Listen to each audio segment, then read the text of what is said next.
Hello guys, this is Sir Mars and you are watching Lectures ni Sir Mars. So sa video na ito, ang ating topic ay tungkol sa reduction of live loads based pa din ito sa NSCP 2015. So this is the latest na edition ng NSCP. Okay? So again guys, nasa subject pa din tayo guys ng structural theory. Sa last video ay napag-usapan natin yung tungkol sa section 205 ng NSCP which is the live load. So nag-solve tayo doon guys kung paano gamitin yung mga live loads na galing sa NSCP. Okay? So panoorin nyo na lang guys yung video na iyon. So again napag-usapan din natin doon sa video na yon yung table 205-1 which is the minimum uniform and concentrated live load. So ginagamit natin ito guys para sa pag-compute ng ating mga loads sa ating structural members. Okay?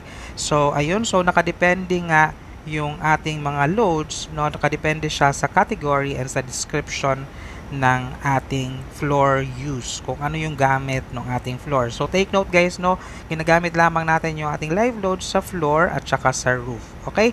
So ayun, so ito nga yung table 205-1. So ngayon, pumunta tayo sa section 205.5 which is yung tinatawag natin na reduction of live loads. Babasahin ko muna guys yung ating code. So ang sabi, the design live load determined using the unit live loads as set forth in Table 205-1 for floors and Table 205-3 Method 2 for roofs may be reduced to any member supporting more than 15 square meters, including flat slab, except for floors in places of public assembly and for live loads greater than 4.8 kilopascal in accordance with the following equation. So, ayun. So, ulitin lamang natin guys, ang ibig sabihin nito guys, yung mga live loads daw natin na nakuha mula sa table 205-1 na pinakita pa lang natin para sa floor yon, and table 205-3, itong nandito sa my right, ito yon, table 205-3, method 2. So, method 2 lamang yung ating method 2 para sa roof ito guys, itong table 205-3 ay para sa roof live loads. Okay? So, pwede daw nating ma-reduce yung ating mga live loads para sa mga member na nagsusupport ng more than 15 square meters, kasama na dito yung flat slabs, except for floors na public assembly. Ibig sabihin, ito yung mga live loads na may greater than 4.8 kilopascal. Okay, so yung ating formula guys para sa ating reduction is ito na ngayon, R is equals to R multiplied by A minus 15. Okay? So, ang R dito na capital letter, that is the reduction in percentage. Yung small letter r ay rate of reduction. For floor ay 0.08. And then, para sa roof, ang gagamitin natin is itong nandito sa may rate of reduction na column. Method 2 again na. So, 0.08 or 0.06 yung ating pwedeng gamitin. So, take note that the reduction shall not exceed 40% for members receiving load from one level only, 60% for other members or R as determined by the following equation. So, ayun. So, ibig sabihin guys, hindi dapat tumampas yung ating reduction ng 40% kung yung ating member ay nagsusupport ng load ng isang level lang or one story. 60% kapag more than one story yung kanyang sinusupport. Okay? Or, hindi dapat lumampas sa itong value na to ng R. Okay? So, again, ito yung ating formula ng reduction. Ito is maximum na limit natin ng ating reduction, kasama na din yung 40% at saka yung 60%. So ang sabi pa dito guys sa baba, for storage loads exceeding 4.8 kilopascal, no reduction shall be made except that design live loads on columns may be reduced 20%. Ang sabi pa dito, the live load reduction shall not exceed 40% in garages for the storage of private pleasure cars having a capacity of not more than 9 passengers per vehicle. So dito tayo guys sa isa pang section which is yung section 205.6. Yung kanina is section 205.5 yun. Okay? So ang sabi dito sa section 205.6, ito ay alternate floor live load reduction. So as an alternate to equation 205-1, the unit live load set forth in Table 205-1 may be reduced in accordance with Equation 205-3 on any member, including flat slabs having an influence area of 40 square meter or more. So ito nga daw yung ating reduced design live load per square meter of area supported by the member. So ito ay yung ating formula sa pag-compute ng reduced design live load. That is L sub O. Yung L sub O is the unreduced design live load per square meter of area supported by the member na nakuha natin doon sa table 205-1. Okay, so take note guys no na itong section 205.6 ay alternate floor live load reduction. Sa floor lamang ito applicable no, hindi siya kasama dito yung ating roof. Okay, so the influence area is 4 times the tributary area for a column, 2 times the tributary area for a beam, equal to the panel area for a two-way slab, and equal to the product of the span and the full flange width for a precast T-beam. The reduced live load shall not be less than 50% of the unit live load for members receiving from one level only, nor less than 40% of the unit live load L sub O for other members. Okay, so i-summarize natin guys no yung mga nakasulat dito sa mga sections na to para mas madali natin siyang maintindihan. So ito na nga guys no. So ito na yung ating summary. So ang sabi dun sa code, yung reduction of live loads ay applicable lamang for any member supporting more than 15 square meters. So dapat lumampas ng 15 square meters yung ating tributary area para pwede natin siyang i-reduce. And take note, hindi applicable ito para sa floors in public assembly, live loads greater than 4.8 kilopascal, and ito yung ating formula sa pag-compute ng reduction. Okay, in percentage ito guys no. So ang makukuha natin dito is percentage.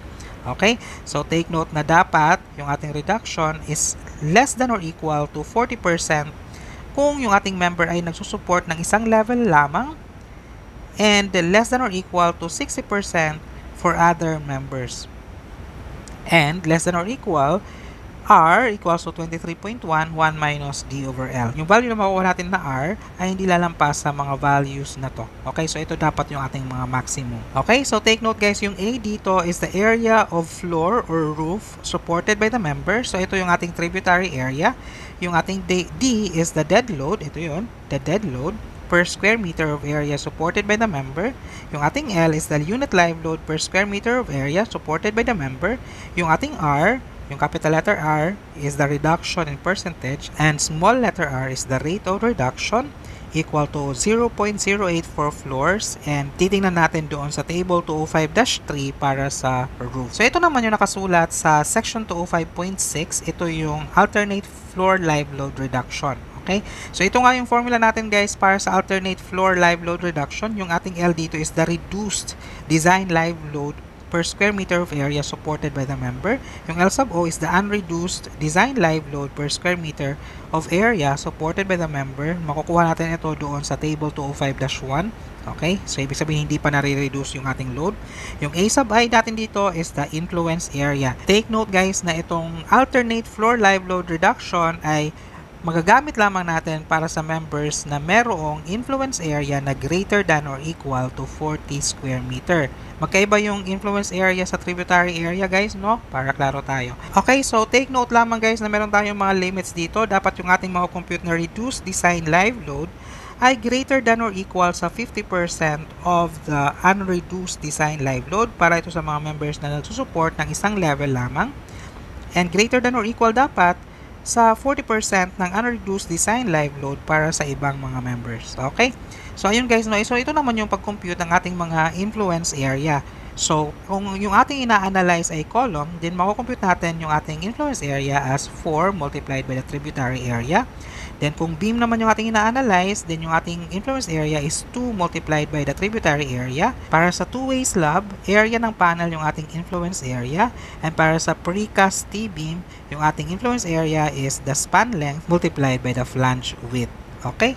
So, ayun na nga guys, no? So, isolve natin itong problem na ito, okay? Para mas maintindihan natin yung reduction of live loads. Okay? So, a two-story office building shown in the photo has interior columns that are spaced 6.7 meters apart in two perpendicular directions.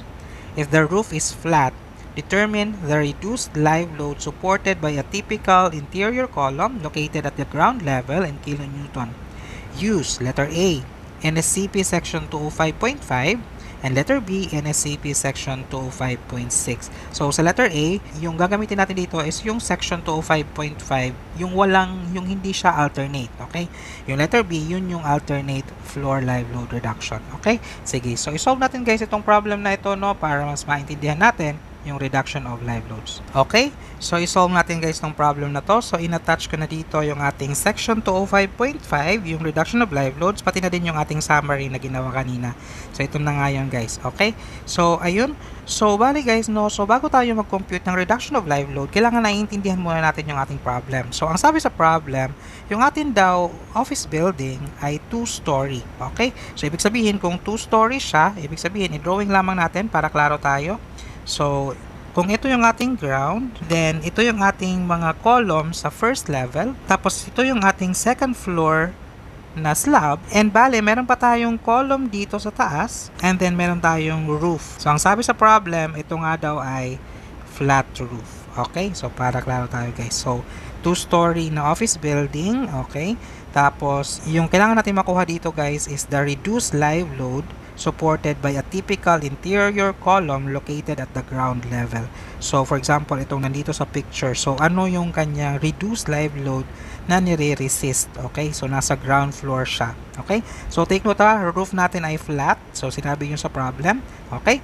So, ayun. So, para klaro tayo guys. So, ito na nga yung ating representation. Kailangan lamang natin makuha yung reduced na live load na i-resist nung ating column na nasa ground level. Okay? So, bago tayo guys solve, ay kailangan muna natin kunin ano ba yung mga live loads ng second floor and ng flat roof. Okay? So, kailangan kasi nating makuha muna yung ating mga live loads. So, dito muna tayo. Sabi guys, no? So, ang second floor natin ay office to, no? Para klaro tayo. So, this is an office building kasi.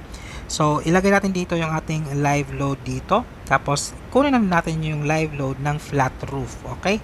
So, dito muna tayo sa office na slab. Okay? Sa office floor. Okay? So, puntahan natin guys itong table 205-1, yung minimum uniform and concentrated live loads. So, nandito tayo guys sa may office. Okay? So, ang sabi dito, mayroon doon mga description dito guys yung office. It's either call center and business processing office. Hindi naman sinabi na call center or business processing. Okay? Lobby and ground floor corridor, hindi sinabi na ganun. So, kung hindi sinabi yung dalawa, ibig sabihin, automatically doon tayo kay other offices, which is 2.4 kilopascal. So, ito yung ating gagamitin guys para sa live load ng ating second floor. So, nilagay ko na dyan guys yung ating L sub O. Ito yung ating unreduced live load para sa office floor. Okay, next is the flat roof. So, yung flat roof ay makikita natin ito dito sa minimum roof live loads. Okay guys, no? So, sinabi sa section 205.5, magamit lamang natin yung reduction of live load kung gagamit tayo ng method 2 dito sa may table 205-3. So, ito yung ating method 2. Okay? So, kapag ka flat, ito sinabi sa problem guys no na flat. So, kung flat, ang ating gagamitin na uniform load ay 1.0 uniform live load. Okay? So, yun na nga guys, yung ating gagamitin is 1.0 kilopascal. Okay? Binigay na din dito yung ating R na gagamitin and yung maximum reduction in percentage. Okay? So, ilagay lamang natin dito. Okay? So, yun na nga guys, no? So, sinulat ko na dito yung ating mga i-reduce na live loads. Okay? So, sa ating flat roof, meron tayo dun unreduced na live load na 1 kilopascal. Yung ating rate of reduction na gagamitin is 0.08. Sinabi na yan dito sa ating table. And yung ating R maximum ay 40%. Okay? Next is para sa office floor, which is the second floor, 2.4 kilopascal yung ating gagamitin doon na unreduced live load. Okay? Sige. So, ang gawin natin guys, no, para hindi tayo maguluhan later on is isa-isahin natin. So, ibig sabihin, mag-start tayo sa pinakataas na column since yung column man dito yung ating kailangang i-analyze. Okay? So, ang sabi kasi dito, determine the reduced live load supported by a typical interior column. So, ang gagawin natin is isa-isahin natin. So, i-analyze muna natin yung second floor na column, tapos i-analyze natin yung ating ground floor na column. Okay? So, bago yan guys, no, kailangan muna natin makompute itong A na ito. So, ano ba yung A? That is the area of floor or roof supported by the member. So, that is the A or the tributary area. Same lamang yung A at saka yung tributary area. Okay? So, i-compute muna natin guys itong ating tributary area. So, para maintindihan natin guys yung tributary area, no? Yung tributary area is yung area na binubuhat nung ating poste. So, usually naghahati-hati sila guys. Like for example, itong poste na to, yung kanyang nire-resist na load is kalahati papunta dito, then kalahati papunta sa may other side, then kalahati papunta sa other side. So, ito yung nire-resist nitong poste na ito, no? So, ganun din yung sa other parts, no? So, for example, itong poste na to, kalahati papunta dito, kalahati papunta dito, then ito yung kanyang nire-resist na column. Kung itong poste naman na to, kalahati papunta dito, kalahati papunta dito, then ito yung kanyang nire-resist na ng column na yan. Okay? So, ganun lang guys, no? So, ibig sabihin, since nasa interior yung ating column, yung kanyang i-resist na area is kalahati papunta dito, which is kalahati ng 6.7, so 6.7 over 2, and kalahati papunta dito, 6.7 over 2 din yun. Then, mula dito papunta dito is kalahati pa din ng 6.7, okay? And kalahati papunta dito din, 6.7 over 2. So, in other words, the tributary area natin is 6.7 over 2 plus 6.7 over 2 is 6.7 meters multiplied by the 6.7 pa din. Okay, 6.7 meters. So, our tributary area or yung A is equal to 44.89 square meters. So, ayun, sige. So, ngayon guys, no, gagawin na natin ngayon yung analysis. So, para hindi tayo mahirapan sa analysis guys, ang una nating i-reduce is itong flat roof. So, i-reduce muna natin yung 1 kilopascal. So, take note na yung flat roof, yung nagre-resist sa kanya is itong column na to. So, nasa second level siya na column. Okay, para klaro tayo guys, no? So, reduction of flat roof muna tayo. Yung ating reduction ulit, yung ating formula is R is equals to R multiplied by A minus 15. Okay? So, R is equals to R multiplied by A minus 15. Okay? So, sabi natin kanina, yung ating R na gagamitin nga is 0.08. Yung ating A is 44.89 minus 15. So, our reduction sa ating roof live load is 2.3912%. Naka-percentage ito guys, no? So, mag-subscript lamang tayo dito ng 2, no? Kasi yung nag-resist nito is yung second level na column. Okay? Para klaro tayo. Okay? So, kasi mamaya magkukumputin tayo ng R para sa i-resist para sa magre-resist ng office floor, yung ating second floor. Okay? So, ayun na nga guys, no? So, ito is less than kay R maximum natin is 40%. So, okay? So, okay na yun.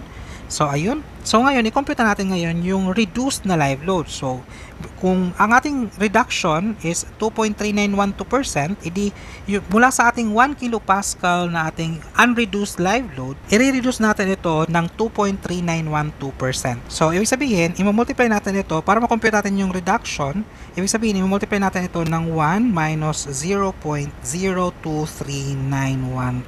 Okay? So, I hope naintindihan nyo yung ginawa ko dito guys, no? Kasi from 100% minus 2.3912, yun na lang yung matitira na live load. So, bali guys, no? So, 97.6088 dapat yung ating matitira, no? So, ayun. So, bali guys, yung ating L sub 2 here will be equal to, that is 0.9761 kilopascal. So, ayun. So, ito na nga yung ating magiging reduced roof live load. So, ayun. So, from 1.0 kilopascal, magiging 0.9761 kilopascal na lang siya. Pero, sa flat roof pa lang yun, guys, no? So, yung ating office floor, yung ating second floor, ay i-reduce pa natin. So, from 2.4, ilan na lang yung matitira kapag na-reduce na natin. Okay? So, i-reduce na natin ngayon yung ating floor live load. Okay? So, again, yung ating formula is R is equals to R multiplied by A minus 15. Okay? So, maglagay lamang tayo dito ng subscript, no, na 1 pa kasi yung magre-resist ng ating second floor is yung sa ground level na column. Okay? So, take note guys, no, yung ating ground level na column ay i-resist din niya. Since nasa baba siya, i-resist niya yung sa office and sa flat din. No? Pero, sa ngayon, ang kinakonsider lamang natin ngayon is yung sa office floor pa lamang. So, hindi pa natin, mamaya i-add natin yung total na reduced live load ng nasa ground floor level na column. Okay?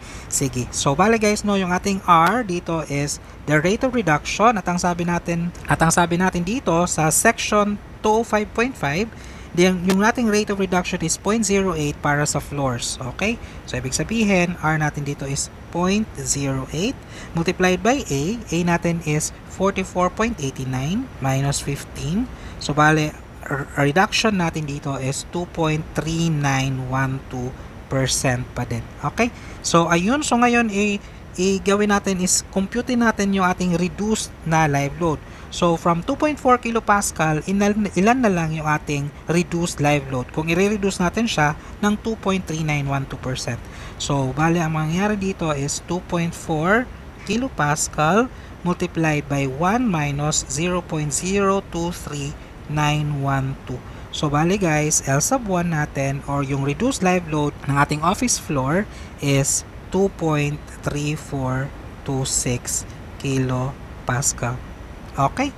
So, ayun. So, na-reduce na natin guys, no? So, ibig sabihin, masasagot na natin ngayon yung tinatanong sa problem. So, ang tinatanong sa problem is the reduced live load supported by a typical interior column located at the ground level. So, again, sabi ko nga kanina guys, no? So, yung ating, kung ito yung ating column sa ground level, binubuhat niya yung office floor, pati na din yung flat roof. So, ibig sabihin, we need to add the reduced na roof live load at saka yung reduced na floor live load. Okay, so yung ating total na reduced live load, sabihin natin L, is equals to, para sa flat roof, yung ating na-reduce is 0.9761. Then, para sa office floor, that is 2.3426 kilo Newton per square meter. Okay, so take note guys, no, yung ating kailangan na unit dito ay naka-kilonewton para klaro tayo. So, ibig sabihin, ang tinatanong dito is ano yung load na binubuhat ng ating column. Okay? So, ibig sabihin, since yung ating magiging reduced live load ay naka-kilonewton per square meter, kailangan natin siyang i-multiply ng area ng binubuhat ng ating column, which is the tributary area. And the tributary area ay nakompute natin to kanina, that is 44.89 square meter. So, i-multiply natin ito, at ang ating total reduced live load is 148.976 kilonewton. So, ayun. So, ito na nga guys yung ating sagot, no, para sa total na reduced live load at interior column sa may ground level. Okay? So, that is using the NSCP section 205.5. Okay? So, ngayon, pumunta na tayo sa letter B.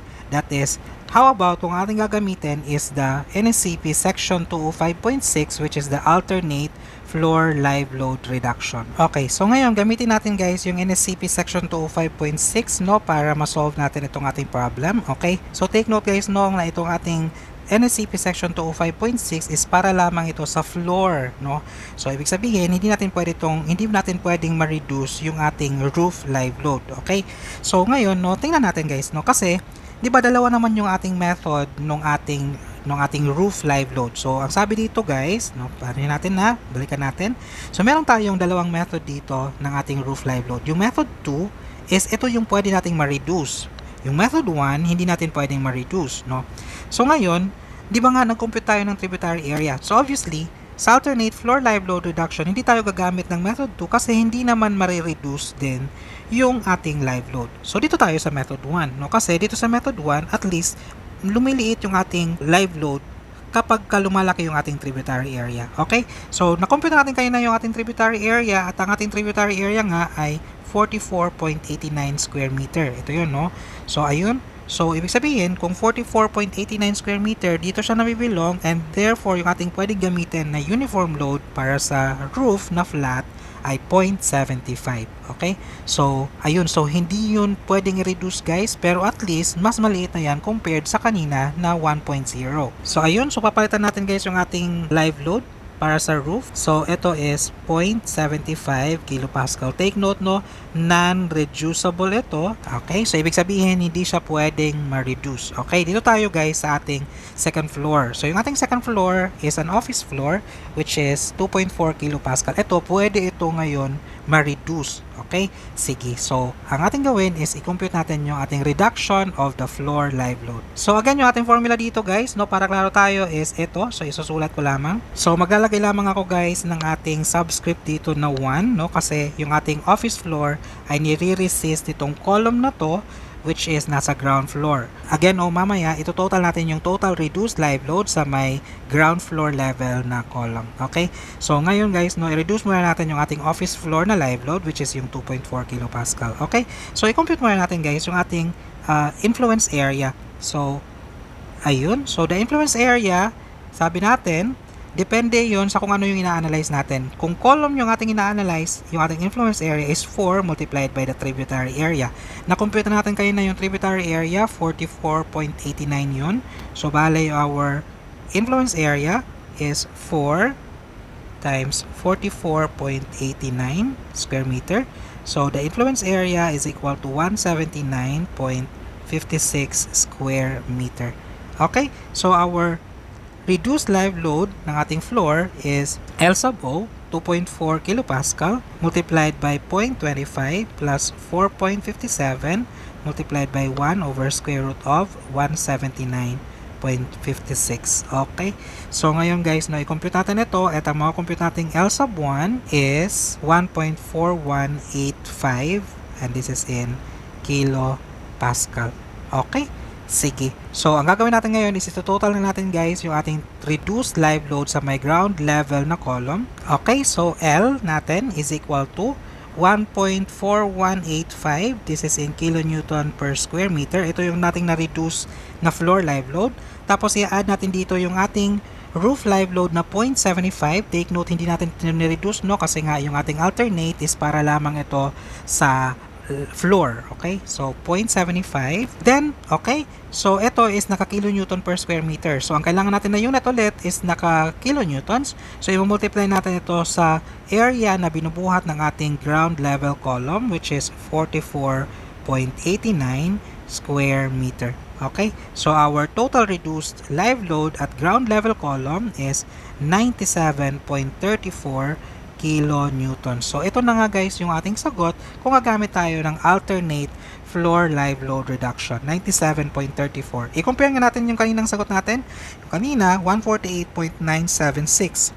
Yung ngayon, 97.34. Ang laki nung ating diferensya guys, no? So, ibig sabihin, mas malaki yung ating alternate floor live load reduction compared sa kung ginamit natin yung NSCP section 205.5. Okay? So, parehong safe yun guys, no? So, take note na hindi sila magkakapareho ng sagot guys kasi magkaiba sila ng method. So, alternate nga yung isa, no?